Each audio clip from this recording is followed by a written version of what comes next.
This morning, the Home Office confirmed that a second migrant, an Eritrean man, was placed on a commercial flight to Paris under Keir Starmer's one-in, one-out deal with France. Hours later, a third migrant, this time an Iranian, was also returned. On the face of it, these deportations mark progress for the government, eager to show it can grip the small boats crisis. Yet the symbolic nature of these cases has unleashed fierce political argument. The Labour government presents this as a milestone. The Home Secretary Shabana Mahmood insists it sends out a message: if you arrive in the UK illegally, you will be removed. She has promised to clamp down on what she calls vexatious last-minute claims of trafficking or slavery, which in the past have delayed removals. And indeed, this week's deportations only happened because the Home Office tightened its own guidance after a first attempt was blocked in court.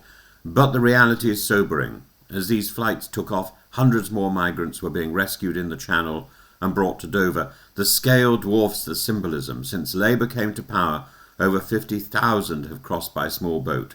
2 or 3 deportations are scarcely a deterrent when the pull factors, family ties, language, jobs, a perception of safety, remain unchanged.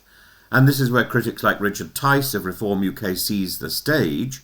On GB News, he mocked Labour's progress: 2 deportations, well done, and demanded a far harsher policy: military-style camps, rapid removals, and withdrawal from the European Convention on Human Rights. His warning is political as much as practical. Unless Labour gets tough and real, Britons will become, in his words, angrier and angrier.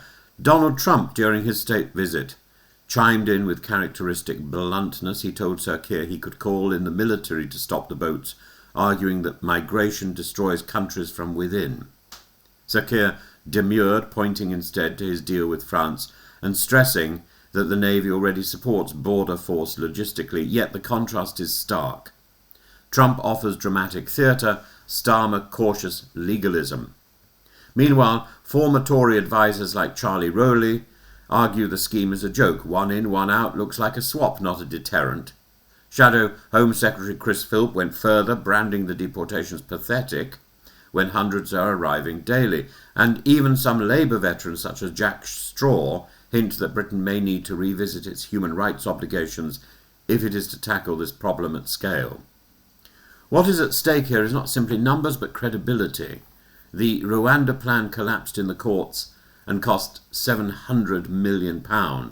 This Franco-British scheme is legally safer. France is a recognised safe country, but it is tiny.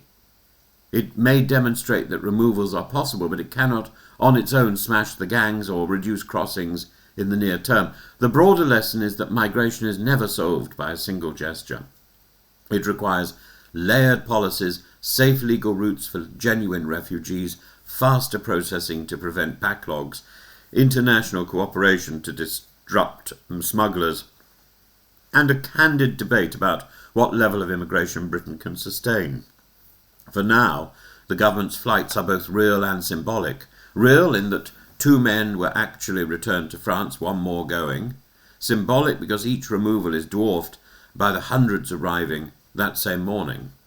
The risk for Labour is political exhaustion, that celebrating milestones which look microscopic against the wider tide may erode rather than build public trust.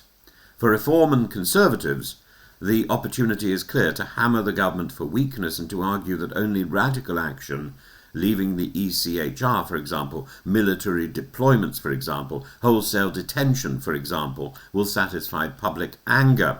Public anger, of course, which Reform and the Conservatives have whipped up.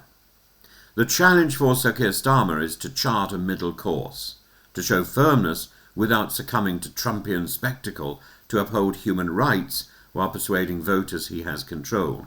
That balancing act has undone many of his predecessors. The question is whether the one-in, one-out scheme is the foundation of a credible long-term strategy or simply the latest political gimmick in a crisis that shows no sign of abating.